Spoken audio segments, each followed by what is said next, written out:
Barn finds. They're the thing that get us classic car enthusiasts excited. You come through a set of trees to find some barns which haven't been touched in decades, to find a set of cars hidden behind there that just, you know, warms the cockles of your heart. This is the Brian Antill collection, and this is coming up for auction, and I've got to thank Charterhouse Auctioneers for very kindly letting me have an exclusive preview around this auction. No one else has been here to film it. It's not somewhere where you've had urban explorers or anything like that. This has been unseen, and some of it is literally like a time warp. Brian was a well-known local restorer, particularly with Austin Healeys and the MGAs, and there's a whole raft of cars that he had in his private collection which are now coming available for sale. And we've caught hold of Richard the auctioneer, who's going to talk us around some of the cars as well. This is going to be a fantastic watch, so please stick with us.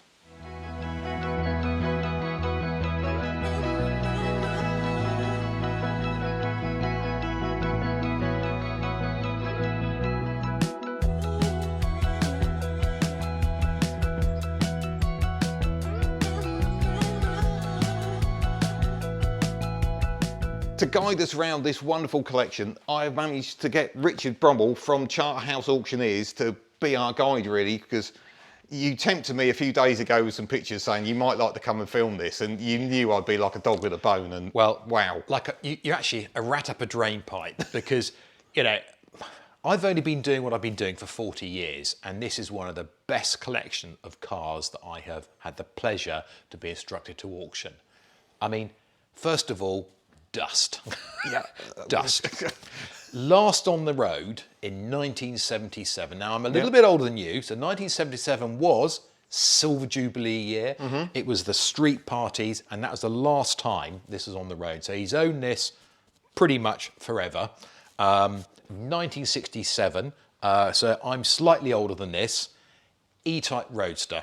And he was a professional mechanic, he owned a garage, he was a professional restorer. We're going to see lots of his projects and some of the work that he's done. But this is one that was going to be a bit of a retirement project whenever he retired, which of course he never quite did. No. But, you know, if you want an original car, because 19,000 miles.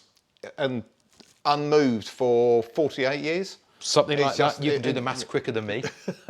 I say between 45 and 55, a good auction estimate that. Yeah. But unmolested. I mean, when's the last time you saw an E-Type with sub 20,000 miles? And just as it basically came out of the factory, being loved and parked up. It's a time warp, isn't it?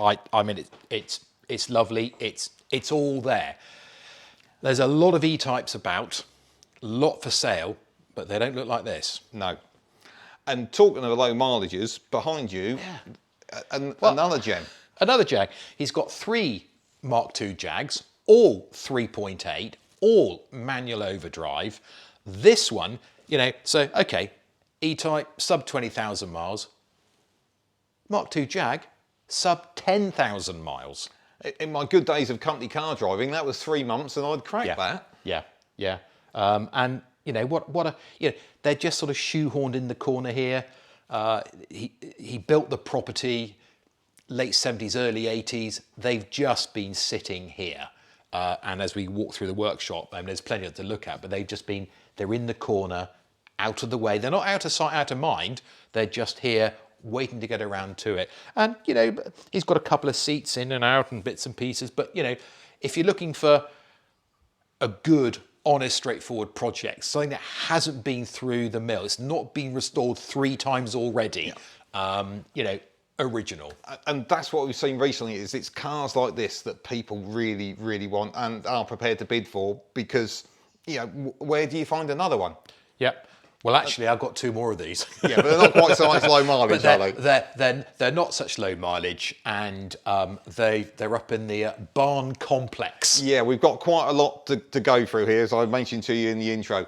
And over that way, it's an unfinished project, but what a project. And someone has really taken the hit on the money so far with that one, haven't they, surely? The Austin Healey 3000, Mark III, Phase 2, owned since 1969, he's owned that car. Almost as long as I've been on the planet. almost. I've been around a little while by then, but joking apart, bodily, I mean, you could eat your dinner off of that. Yeah. Absolutely stunning. Now, it's a big site here, and we spent days looking for bits, because the cars aren't with the piles of bits. Yeah. We've had to get up, we've had a team of Charterhouse guys here ferreting, finding all the bits and pieces. So the dashboard was up in the attic, you know, and we've amassed all the bits and pieces. We've identified it all to go with the car. So it's not going to be a complete car, but it's complete as you're going to find. Yeah, you've got, I think you said you've got engines, gearboxes, back axle. You've got the big ticket items. Yeah. There is going to be some small components. There's going to be a few nuts and bolts, but yeah, no, what a great looking car. Beautiful. I love that paint job on it. Yeah, beautiful colour. This is not a 2 grand paint job. No, I can say that. I've had a close look at that one, because it's like, yeah. It is. It's on the money. And that is a lot, just so people understand.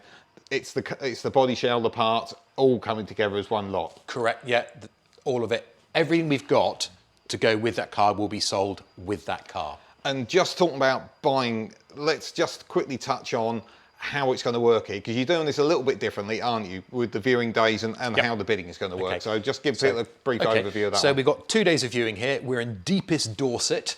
Very we've got two days of viewing. We've got the Monday the 8th and Tuesday the 9th of September. So you can come in here, you can wander around. We're not like some auctioneers where you have to get a catalogue. No, you can come in here, wander around, kick a few tyres, smell some leather.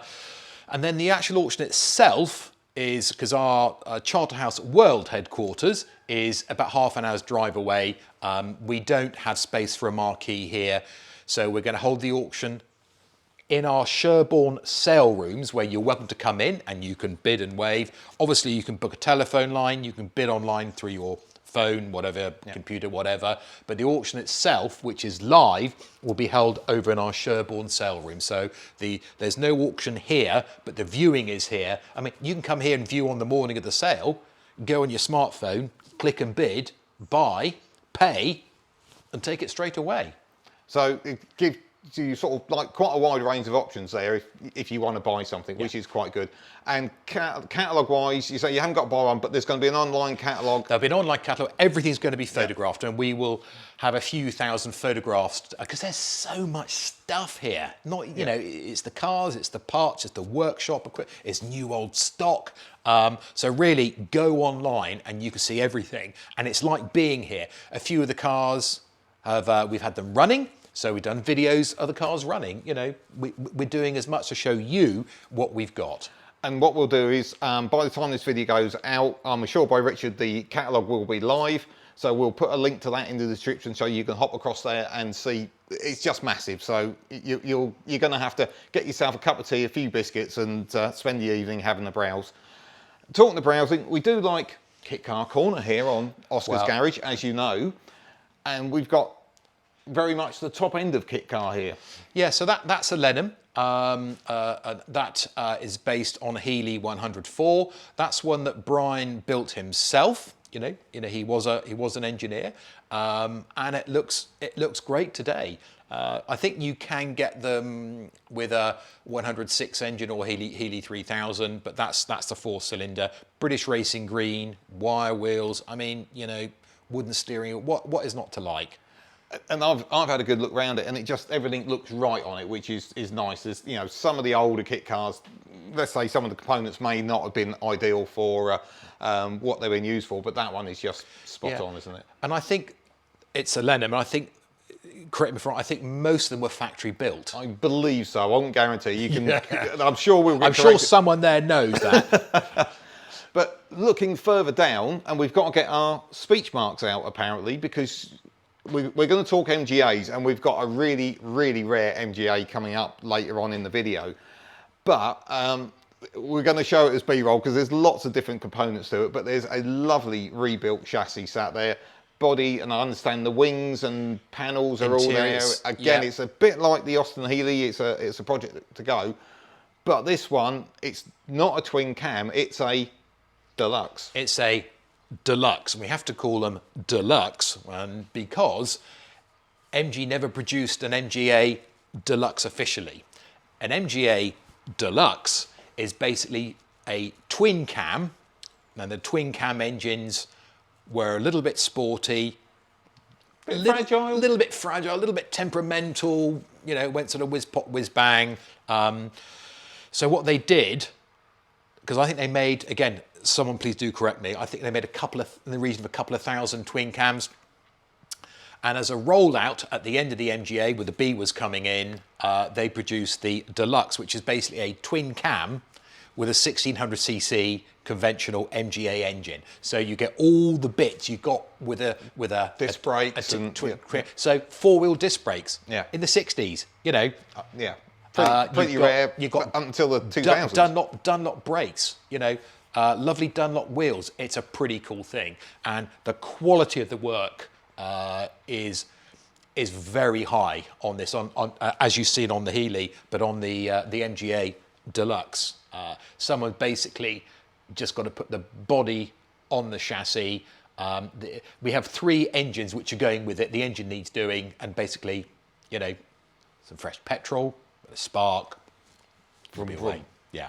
And around us there, particularly down that end of the workshop, well, I know you've had to move some stuff around because I believe the ceiling above here was absolutely rammed with parts and accessories and everything else.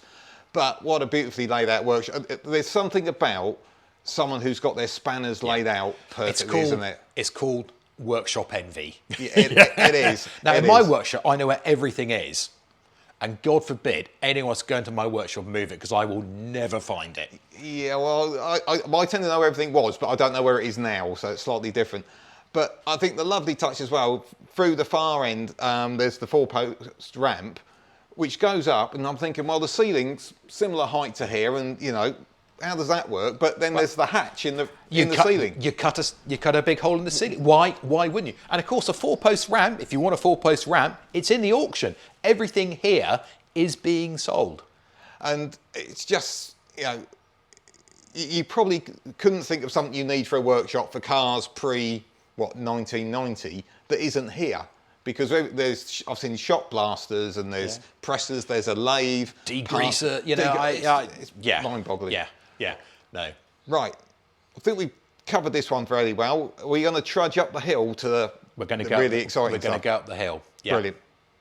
Right, we've moved up to the sort of second set of barns, really, isn't it? Because there is another set of barns, but you've already emptied that, and we'll come to that in a minute. But there's some real gems in here that are just, you're telling me this is just been driven in? Driven in, basically. I mean, he's got lots of cars, so you can only drive one car at any moment. So he drove it in one day and it just stayed there. Keys are still in it. The hard top was on a different barn. There's about 12 barns garaging up here, all wooden. He's built it all himself. As you know, I am a bit of a Stag man, nut, whatever. Oh, we've got to mention that lot. I've never seen Richard get emotional. You know, auctioneers are notoriously hard. But he took me over to the corner and showed me open this box, and we'll drop in a little bit of B-roll. What were you getting excited about, Richard? Admit it. New old stock wheel trims from a Mark I Stag. New old Stag. If you've got a Mark I Stag out there, you have got to buy these. They are brand spanking new. I mean, they are sex in a wheel trim. That's as emotional as he's going to get. Anyway, back on subject. Yeah, Stag. How long have we got? Anyhow, but yeah, the Stag, no, great. He just drove it in one day, never drove it out again. It's a little bit dusty, a little bit dirty. It turns over. It's not started, but we have had this one turning over. It didn't want to fire. So, I mean, you know, give it a mop up, weekend work, you know, maybe a bit more fresh petrol, stronger battery. You know, can't guarantee it, but, you know, it turns over. We've got a video of it running, yeah. And just, when will you find another one? You know, what's that, 77, 76? A little bit earlier, isn't it? 75? Mid-70s, shall we say? Probably 74. Okay. Yeah. But, you know, to find one of these, just great family car. Great family car. Put the 2 kids in the back, you know, they love it. My children hated it, but I loved it, because the heater's in the front with these, you see. You go in January, the kids are in the back, they just freeze. But yeah, my advice is don't take children out in the winter time in it. But yeah, great car. It's just dirty. It's filthy. And a car from another era. Yep. And this, if my plan's gone right, this is my thumbnail, because I think this is just where, you know, this is the barn find dream, isn't it? You open a pair of doors and you've got bird poo and... No, sorry. Patina, patina, patina. My chum Drew Pritchard. It's wonderful patina. Now, what's good about this, because a couple of doors up, there's another. This is number 2 of the 3.8 Jags, the ultimate getaway car, all manual overdrive. But what's great about this one is the bird poo shows up on it, because the other 3.8 Mark II is white, so the white bird poo doesn't show up as well. So this is really showing the countryside up, isn't it? Here, yeah, and we are definitely in the countryside. But lovely car. Yeah. But just if you can cast your eyes up, yeah, it's not just the only car we're looking at, is it, Richard? It's not. So, what's going on here? Well, if you have space, you will fill it. And up through the barns here, there's a couple of MGA bodies and chassis as well, because you know you've got to keep them safe, got to keep them dry. Projects to be dealt with at some point, but up here, and again, I mean, it's not quite as bad as binder twine up there, and we're only going to remove it once we've got the car out, because you know what could go wrong. So yeah, so there we are. There's a body, and just over there's a chassis to go with it. So, and admire your commitment, because you've already got a lot number on it, even though it's still hanging from the ceiling. It's still hanging. Yeah, no, we're not going to move that out. So we'll get the Jag out first. But again, you know, it's just filthy. That's all it is. You know, they're all going to need recommissioning. We realise that. You know, you're not going to drive any of these home, are you? The auction, 10th of September. What happens after September? Winter project time, isn't it? So bag yourself a bargain. Let's have a look at another bargain, because we've got another car from another era. Now, I've got a quick family thing about this. My dad never owned a Rover. Right. However, he always felt this was the last proper Rover, the Rover P6, and obviously the 3.5 litre V8 S was the one. But yeah, we went SD1 after this, and a bit like the TR7 to the rest of the TR range, it was a difficult period for British Leyland, wasn't it? Bit of a wedgie time, wasn't it? But no, my grandfather, he had Jags, he had Rovers. I remember he bought a new Rover, because he changed his car every year, because that's the sort of guy that he was. He bought a P6 2200 SC. Now, I was 6 years old at the time, and I mean, please correct me, what was the point of a single carburettor when you could have 2? Fuel crisis time. Exactly. But you weren't worried about it. But I wasn't worried about that. But this is the full fat. And what's the S stand for? Sport? No! Oh, God. Alarm. They're all shouting at you. Oh, they probably will, but... Selector. Oh, it's a manual. Every day's a school day. Oh, no, it is. Yeah, no, S. It's not for slow. And sadly, here is where Rovers came to die. Yeah. We've got over in the field over there, I think 7, 8, 9 boot lids. And a few doors. There's about 15 doors. If you're a P6 person, we've got no end of spares. We've got wings, we've got valances. And that was a great thing, because the one thing about these cars is everything, it was like a skeletal frame underneath, wasn't it? So all these bits come off. So yeah, they're all over there. The boots and that is just amazing. There's so many bits. But it's a V8. Yeah. And the only thing it misses is the Continental boot-mounted spare, which was just the coolest looking thing. I mean, you probably couldn't see out the back. Let's face it, no reversing cameras, no parking sensors. How did they park? Because we had skills back then. Because we looked, that's why. But I think the boot-mounted Continental kit, you just couldn't see. Touch parking, which is why you've got a lovely, great big chrome bumper with some overriders on it. But one thing I have noticed with this, and the same with the Stag, the local garage on the dealer sticker on the back window, a lot of these local cars, they've just sort of... He had a garage over near Crewkern. There we go. There we are. Another guaranteed car from. Perfect. I think they... guarantees expired. Sorry, I was going to ask for you, but, you know, typical auctioneer, he's jumped in for sold as seen, etc. But no, they're just cool things, you know. What a great thing to smoke around in. But there we've got projects of He did love his V8s, and he's got one down the bottom of the hill. That was his tow car. So he took all his cars everywhere, traded them, always behind a Rover V8. Let's go and have a look at the third of our Jaguar Mark IIs, because this one, you say this has got the any bird poo on this one is incognito. It is. This has got camouflage poo on it. But it's a 3.8. Yes, there's a chassis up there. There's another MGA chassis up there. Yeah, another 3.8 manual overdrive. You know, they're just cool things, aren't they? This one is maybe, if you're gonna, the best one's in the bottom in the workshop. Second best is we've just done. I think this is maybe this gets third prize. But yeah, I mean they're all pretty cool things. Yeah, and they've been undercover, they've been kept dry, which is the critical thing. Is they've not been left out in the middle of the field, so they shouldn't be too challenging.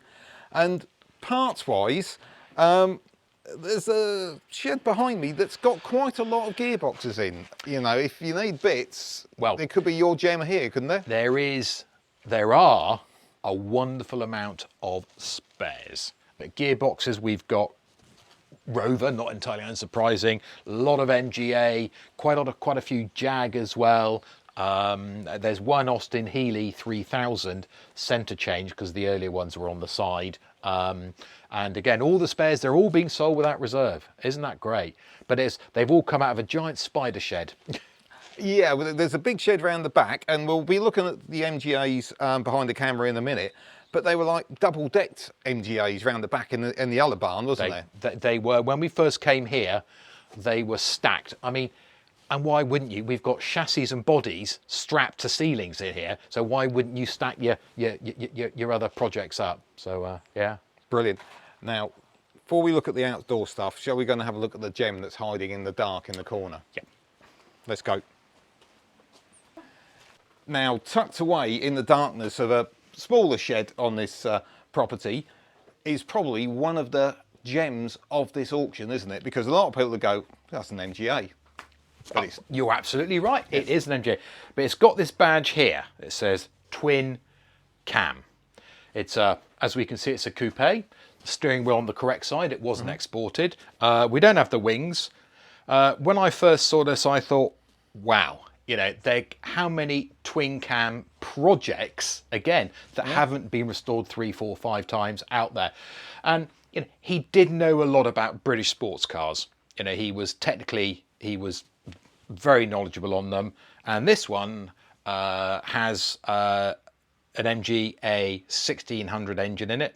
I haven't actually looked that closely at it because it's been so dark, but it could be an MGB 1800. Basically, it's got the wrong engine. So he bought this with a view, chuck it in the back of the shed, go out there, go to Bewley, go to Auto Jumbles and find some twin cam engines. Engine would be perfect, bits and pieces. And that is what he's managed to do. So this is an amazing find, an amazing project. Again, certainly it is ripe for restoration. We don't have any wings, but that's not a problem because they were generic. You've got your Dunlop disc brakes, you've got your Dunlop wheels, you've got the twin cam interior. It's kind of all here, bar the engine. And that engine, I'm completely guessing here, but that probably tells quite a nice story that probably the original engine we know were a little bit fragile. They were fragile, and somebody's come along, put a later engine in it just to keep it running because probably at the point it was worth nothing.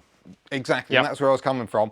And then it's probably come here as it's come off the road and then just been stored. So apart from the engine, as you say, it hasn't been mucked with. Where do you find another?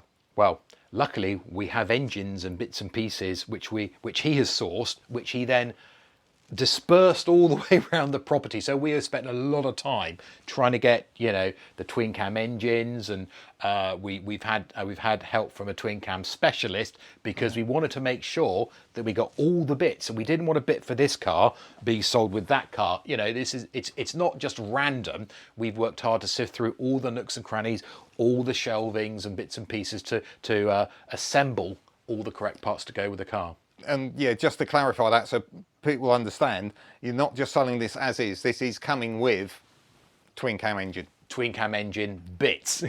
It's not a complete engine, but it's got all the main components there for you to restore this as a correct twin cam. Okay, not going to be matching numbers, but it will be a correct and authentic twin cam. Brilliant. Great project for someone, this one, I think. Super rare. Let's have a look at the little collection of cars that you've extracted from the barn over the back. Right, that twin cam is really nice, but there's one thing we just want to look at before we go to the cars outside. And this, wow, it's the only one of these here. And the only slight downside for me, steering wheels on for the UK, not the correct side, but what a beautiful car. And well, this was just post-war, wasn't it? Trevor, surely when you're going to your chateau in the south of France, the steering wheel is on the correct side. When you're doing the Beaujolais run. Do they do the Beaujolais Nouveau? Do they still do that? Yeah, why not? Why not? Why not? Basically, it's just a bit of fun, isn't it? But yeah, no, fair do. Steering wheel on the opposite side to what we normally are used to. But again, it's a nice, straight, honest car. You know, you're not gonna go to a Pebble Beach concourse with it. The paint is crazed this side. I'm not quite certain what's happened under. Yeah, look, there's a little bit happening under there. Yeah, I mean the dirt we can get over, but great, it's a Roadster. Great colour combo. Old English white, red leather interior. It's got a new hood, new tonneau there. It's got wire wheels. Honestly, get in it, get it running, and enjoy it. Take it to the supermarket. You don't have to spend 4 hours looking for a parking space. Just, you know, if you want to restore it, fine, go ahead. But I think, you know, this is one, she's showing her age, and I think she looks great. Patina, as you say yourself. But yeah, I think, and the other thing is, it hasn't been off the road that long, because I think we found a 2012 tax disc. Yeah, so again, you know, 12, 14 years is, who knows, but it's, you know, it's here, it's been looked after. It's just, it needs to get it running again and get it exercised. And a nice plate. Very unusual there, XK140. What are the chances? You know, what a coincidence. I wonder how that happened. Brilliant. Okay, let's take a look at some of these cars that are currently stored outside. We've come outside to, I don't know, a little mecca for MGs possibly. We've got 1, 2, 3, 4 MGAs. There's actually a fifth one hiding. I just say they've been breeding. Oh, it's kit form. Not much. There's not much of that, but yes, But these were a sort of 1980s job lot purchase, I believe. They were with the B as well. He imported them all from America. They're all left hookers, and yeah, they're all projects that he was going to get around to restoring one day. Yeah, there's quite a lot of work there for just one person on one car, let alone all cars. But I noticed, I asked earlier, what was that laying in the cockpit, and you've sort of done a little bit of advanced work for people. Well, because there's so many spares here, and the steering wheel generally is on the wrong side of the road for us. That with all the MGAs, we've put a right-hand steering rack in all the cars. So you buy them, you want to restore them, you've got something to start with, haven't you?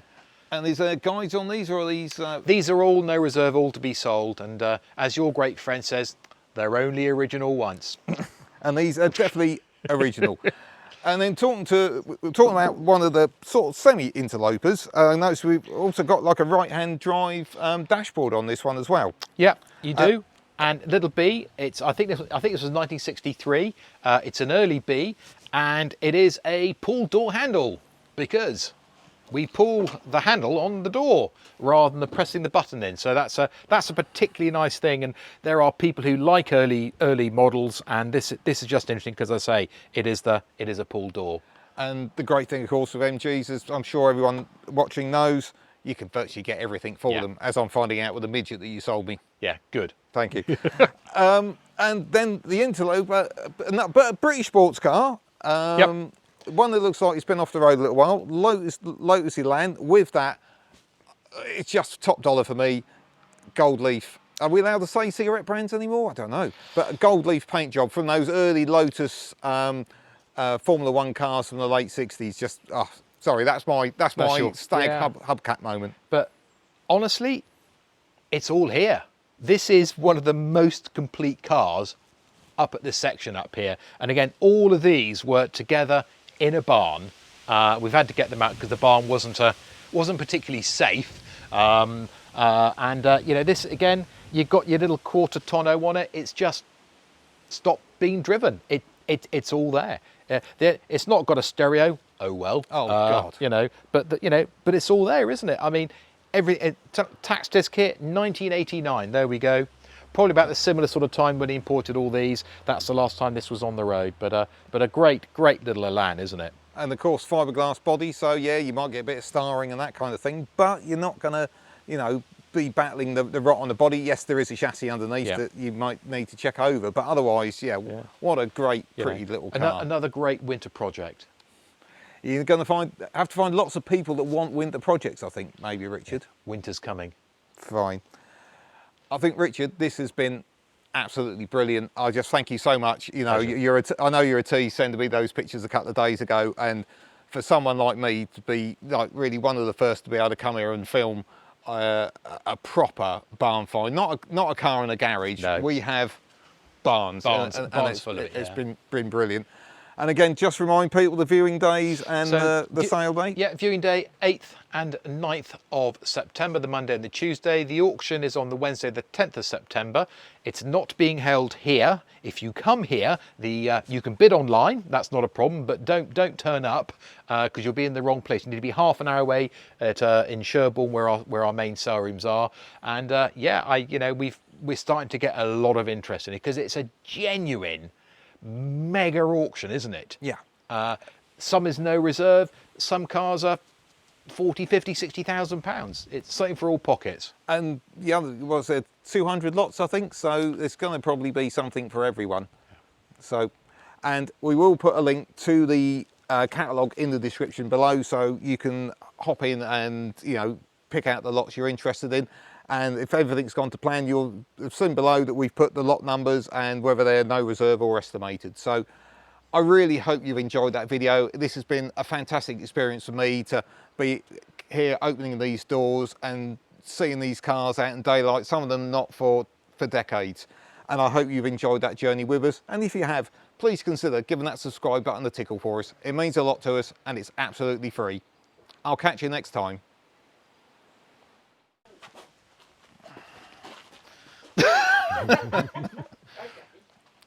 Deep breath.